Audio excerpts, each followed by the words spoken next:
Good afternoon, ladies and gentlemen. Thank you for your time and attention over this week.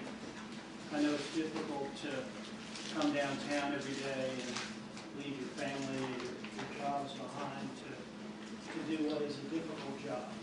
And this is a difficult case. I know that Ms. Vaught and her friends and supporters, thank you for your time and attention. This is really an unusual case, and I don't think I've ever said this before, but I think Special Agent RaDonda Smith, a law enforcement officer, may have summed up this case the best. And it's sort of counterintuitive for a criminal defense attorney to say. But at the end of that 2-hour interview that you heard probably Tuesday afternoon of Ms. RaDonda Vaught, as they parted, Special Agent Smith said, "I appreciate you owning up to what you did." And RaDonda said, "Well, I'm not going to lie." And here's how Special Agent Smith summed up this situation. She said, "Error is error, we're all human. Error is error, we're all human." And I think that captures the essence of this terrible accident, this terrible mistake, and what brings us here today. As I said, this is a different case, and the lives of critical care nurses, as you've learned over the last few days, are really different. I used to think that I operated under a lot of pressure, running from court to court, having hearings, having trials, things like that, until I met RaDonda Vaught and the nurses that do the kind of work that she does. And when you think about it, it's really ironic that Ramona Smith, the investigator, the prosecutor of the case, showed more compassion to RaDonda Vaught than Vanderbilt University Medical Center ever did. You saw what they did to her. She was a disposable person. They fired her very quickly and left her on her own to fend for herself as the investigation heated up. And there were all sorts of investigations. There was a criminal investigation. There was an investigation by the nursing board. There were all sorts of people asking difficult questions. But I'm glad you got to hear that 2-hour interview, because I think it showed the essence of RaDonda Vaught. I think she's truly a guileless person, and she was guileless through this entire process. Investigators called, and she came running. Never hesitated. If they called her on the phone, if they said, "You need to come down to this building or that building and tell us what happened," she did. She drove herself to every excruciating interview with anybody that wanted to talk to her about this, and go through the self-flagellation of retelling this terrible story over and over again. Now, what was going on over at Vanderbilt? Well, Vanderbilt University Medical Center supported their staff and their management with a phalanx of lawyers and obfuscators. Police had to come to them to conduct the interview. The Mountain had to come to Muhammad to do the interviews. They interviewed the Vanderbilt witnesses on their own turf, on their own time when it was convenient for them, and always with a Vanderbilt lawyer at their elbow. You heard about the search warrant that was served in this case. I've been doing this for a while. I've never heard of a search warrant that was executed in this manner, where Vanderbilt lawyers get to pick and choose what they want to turn over to the state of Tennessee. And remarkably, the state of Tennessee, responsible for completing the investigation and prosecuting the case, no pushback at all from the TBI or the district attorney's office about, well, hey, Vanderbilt, this is a criminal case. We have to bring this case to a criminal court in Davidson County and prove this woman's guilt of serious crimes beyond a reasonable doubt. Don't you think we, as the state of Tennessee, should have the ability to review all of the information that Judge Dozier down the hall signed the search warrant for? No. Didn't go that way. Vanderbilt controlled the narrative. So it's obvious to me, I hope it's obvious to you, that who had the power in this investigation and in this case. It certainly wasn't law enforcement. I've never said that in my life before, but it certainly wasn't law enforcement, and it certainly wasn't RaDonda Vaught from Little Bethpage, Tennessee. What struck me most about RaDonda Vaught's interviews was not her honest, rote recitation of what the facts are in the case. The facts aren't that much in dispute, but we'll talk about that a little bit. But her genuine worry and concern about Charlene Murphy and Miss Murphy's family, not herself. You may remember towards the end of that 2-hour interview, she said, "What did I do to this patient? What life-changing things have I put her through? What life-changing things have I put her family through?" She's not thinking about herself. Like a true ICU nurse, her thoughts were only about the patient. The next day, 4 a.m., in her testimony, she called back up to the 6th floor and said, "How is Miss Murphy doing?" and heard the devastating news. I got the impression until today that the state would have been happy to leave you all with the impression, and you're too smart for this, that medication errors just don't really occur. This is a one-off thing with RaDonda Vaught, that she's sort of a unicorn, that these kinds of things don't happen. But I guess it was yesterday when Terry Bozen from Vanderbilt University Medical Center, the head of the pharmacy unit, told us, and I made a note of this when she was telling you all about, what she did and what committee she's on and how long she's been over at Vanderbilt. She said that they have a medication error committee, they have a medication use improvement safety committee with an acronym MUSIC, and an adverse drug event committee.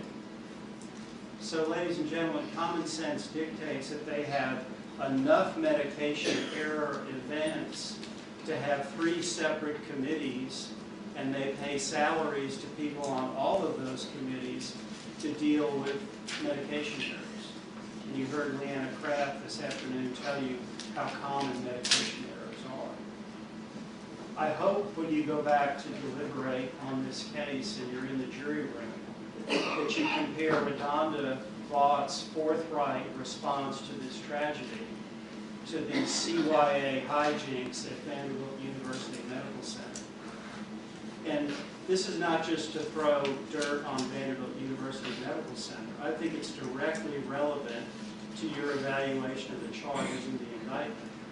They have to prove beyond a reasonable doubt the charge of reckless homicide. The first element that Judge Smith is going to read you is what the case is all about, that the defendant killed the alleged victim. Now remember, the burden of proof is beyond a reasonable doubt. And I think when you take a look at the exhibits in this case, we have these dueling death certificates. You have not one but 2 of them, and they're really strange. They're dubious documents, and I think, to put it charitably, they're both exercises in creative writing. The first one is issued by Eli Zimmerman, and he's happy to pass this off as intracerebral hemorrhage and cardiac arrest. And then later there's a delayed report of diagnosis where it's acute vecuronium intoxication. So you've got a natural cause version authored by Eli Zimmerman, and then you've got Dr. Fang Li. You heard him yesterday, and I don't mean to be facetious, but it sort of sounded like some amateur CSI episode, just without the science yesterday, when he was trying to describe to you why he thought vecuronium bromide was the cause of death in this case. This is something that you all will have to consider when you discuss that first element of the offense. But the bottom line is, both of these confusing death certificates result in pain to Miss Murphy's family. And I think you're also able to conclude that the risk management people really were able to control the narrative in this case and protect the institution, even if it means that they had to shade the truth. Another thing that I hope you all were wondering, because I was wondering actively about it during this trial, is where is Dr. Puya? Where is the man who set this entire mess in motion? I think it shows the strength of Vanderbilt University Medical Center that we just have never heard from him. I don't know why the state, who has the burden of convincing each and every one of you beyond a reasonable doubt of each and every essential element of the offense, think that they can come up here with this sort of Cliff Note version of what happened and not call Dr. Puya. This is what we know about Puya. He ordered the Versed. He ordered it stacked. I think that it should be clear that he really placed two orders. The first order was 1 to 2 milligrams, and push the second milligram if you think that she needs it. And then I guess as a result of this back and forth with the people on the first floor of radiology, he sort of gives half a loaf and says, well, let's do 1 milligram. And that's the new clarified order. So we come to court, we don't hear from Puya, we don't see Puya, but RaDonda Vaught is the abuser. She's the callous caregiver that abandoned Miss Murphy on the first floor. And I hope you're wondering, like me, why isn't Dr. Puya in the dock here with RaDonda Vaught? Another thing that absolutely makes no sense to me is the Murphy family was so conscientious, so concerned about Charlene Murphy, that when they arrived at the Vanderbilt University Medical Center, I think it was on Christmas Eve, Chandra said they made it as clear as they could make it. As soon as they got to the door and were in the emergency department, hey, you know, this is our loved one. She has problems with anxiety. She has problems with claustrophobia. She would likely need sedation. And what does the emergency doctor at Vanderbilt tell her? I think he said something like, according to Chandra, you're just going to have to suck it up. It's the holidays, and I guess the emergency department didn't have quite as many people as they thought they were going to have. But I hope you all are also asking yourselves, why didn't Ethan Gully, who by the way had less experience than RaDonda Vaught, he had only been functioning as a nurse since about September of 2017, why didn't they administer that Versed on the 6th floor, where she would have been in a position, even in a step-down unit, to be watched and to be monitored? Particularly when you know, as proactive as the Murphy family was, that not only would they have told the people in the emergency department about the vulnerabilities of Charlene Murphy, they definitely would have told the people in the neuro IC unit. But instead, I think what we're left with, and what we're left to piece together, is that Dr. Puya and Ethan Gully delayed placing that order for the Versed. And they created they moved something from being a routine situation to an emergent situation. And the reason that it became emergent, it wasn't routine PET scan, but it became emergent because the people on the first floor had given that radioisotope to Miss Murphy, and the clock was ticking. And fate lands very hard on RaDonda Vaught as a result of that. Mr. Gully, forgive me, he's too busy with another patient. He can't take care of it. And Dr. Puya is wrestling with the people on the first floor. What did Rebecca Smith tell you? She said that they get a call from a doctor about a patient coming down to PET scan with IV sedation. And I think she was pretty clear that she made it clear to the people up on the 6th floor that if you're going to have a patient down here that's going to be given IV sedation, she's going to need to be monitored. And you need to coordinate that with the nursing staff here on the 1st floor. So what happens? Hoya bows his neck and says, no, she doesn't have to be monitored. RaDonda Vaught doesn't know about any of these things going on. She's just sort of the fall guy who gets caught holding the bag and having to go down to the 1st floor and administer this medicine. She doesn't know about this controversy between the 6th floor and the 1st floor. And to further exacerbate the situation, the state doesn't think it's very important, but I think it's extremely important. RaDonda Vaught goes down to the 1st floor. She had never been to the PET scan.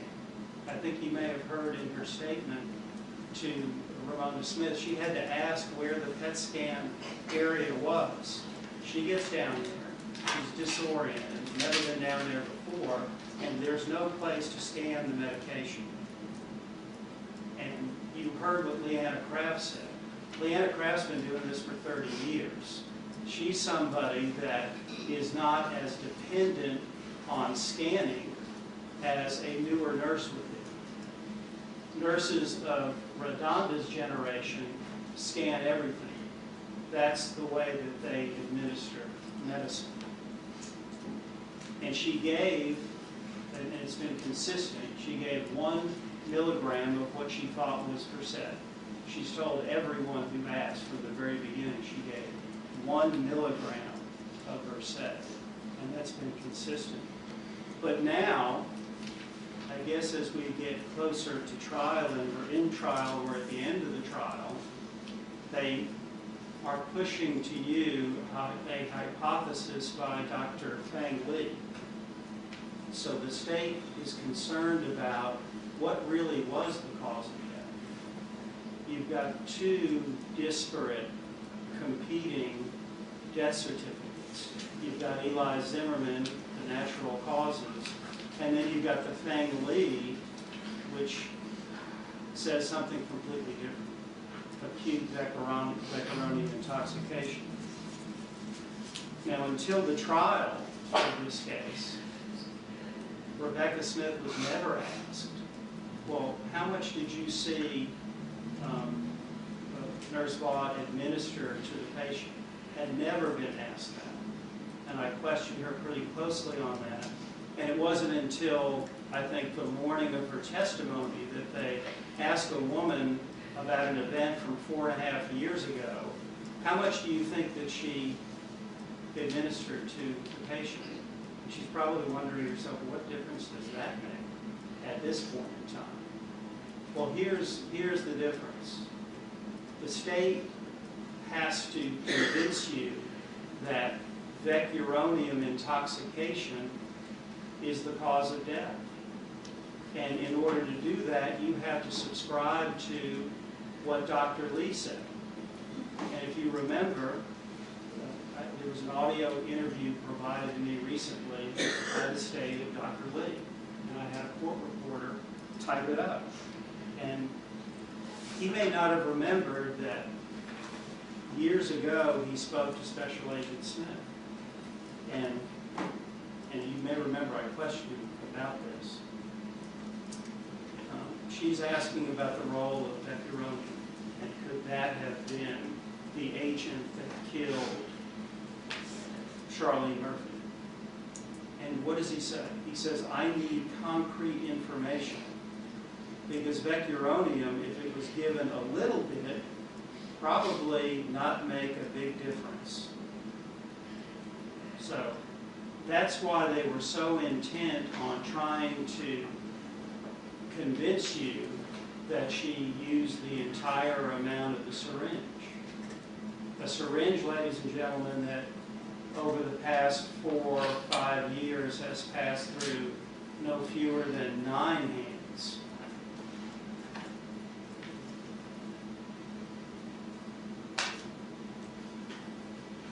He also said, when Special Agent Smith asked him, does it affect the brain? Usually not. So they referred to the FBI agent as telling you that there was more of the liquid in the bag. And I think that his volume analysis was something like maybe 5 milligrams. And you trust your recollection, you trust your notes, and what you heard in the testimony. But I think what Dr. Lee was saying is that 1 milligram of vecuronium to 1 kilogram of weight. Well, 1 milligram, and if there's 5 milligrams, so that's 5 milligrams to 5 kilograms of weight. That's why Dr. Lee was concerned about, well, if it's just a little bit, it wouldn't have made a difference. Now again, I think I have the math correct. Well, that would have been in Dr. Lee's vernacular a little bit. That's why they've been so intent on trying to get as much liquid into that syringe as possible, because they're stuck with the Fang Lee death certificate. That's what they're traveling on. And that's the first question that you need to ask yourselves when you get back there, because it's the first element of the offense. The defendant killed the alleged victim. Well, I think that's open to some considerable debate and some really shaky science. It's not even science, it's a guess that Dr. Lee has made. Another thing that was interesting, and we're not saying that this is not ultimately the same vial, the same syringes, but over the past 4 or 5 years, it passes through all of those different people. RaDonda Vaught, to Ethan Gully, to Daniel Neely, to Misty Ashby, to Diane Moat, to Gail Lanigan, who we learned through the testimony is a nurse investigator for the Department of Health, then to Diane's boss at Vanderbilt, Sandy Bledsoe, to the TBI, to the FBI. So that's a lot of people that are handling this. And you may remember the exchange with Diane Moat, the risk management fixer from Vanderbilt. She said, well, Gail was visiting, whatever that means, and she was manipulating the bag.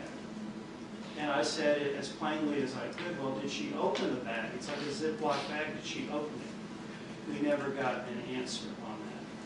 But obviously she opened it because her fingerprint was found on it by the Tennessee Bureau of Investigation. So, again, this is a criminal case, proved beyond a reasonable doubt. And if they are trying to sell you that there was enough liquid and do this crazy ratio with the vecuronium to be the cause of death, that is a pretty thin reed. And again, this is a criminal case. When you get back there to deliberate, you're going to have the instructions. Count 2 of the indictment is reckless homicide. And recklessly, I think the judge is going to instruct you, means that a person acts with conscious disregard. Conscious disregard. And we talked a little bit about this in jury selection.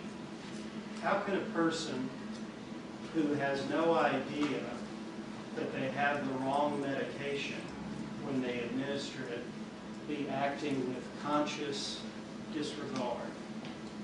That's the question that you're going to have to wrestle with this afternoon and into the evening. Also, count 1 charges gross neglect of an impaired adult. And the first element of that offense is that the defendant knowingly, and I focus on this, other than by accidental means, grossly neglected an impaired adult. So the facts that you've been presented with is after Nurse Vaught accidentally administers the wrong medication, that as we stand here right now, we don't know if that's really the cause of death, leaves Charlene Murphy in the custody of the radiology department, where she was wheeled into a PET scan waiting area. You'll have to determine if one professional handing off a patient to another professional within the confines of Vanderbilt University Medical Center, a PET scan area that is staffed with, I think Ms. Milliken said, 4 or 5 professionals. Ms. Milliken has a BS in science. Rebecca Smith has a BS in science. It's not like she was, and I'm not trying to be facetious, dropped off in the cafeteria. She was dropped off in the radiology department, where the radiology department was going to do a PET scan and do whatever testing they were going to do. So they're competent enough to inject her with the radioisotope, but I guess they're not competent enough to take the care and custody of her. That's what they want you to believe, that this was just RaDonda Vaught running 100 miles an hour, not caring about what she was doing, and just leaving her in the hallway. So you'll have to ask yourselves if that is proof beyond a reasonable doubt that she was neglected in some way.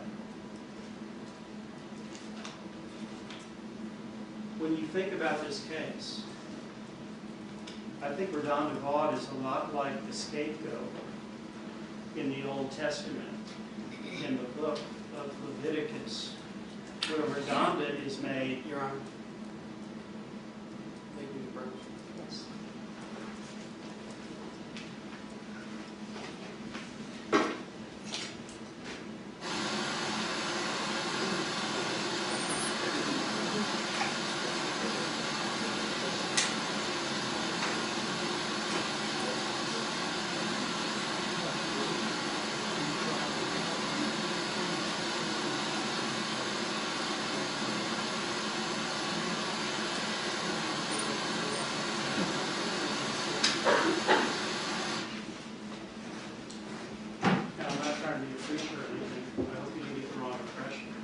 I'm just saying that she's a scapegoat.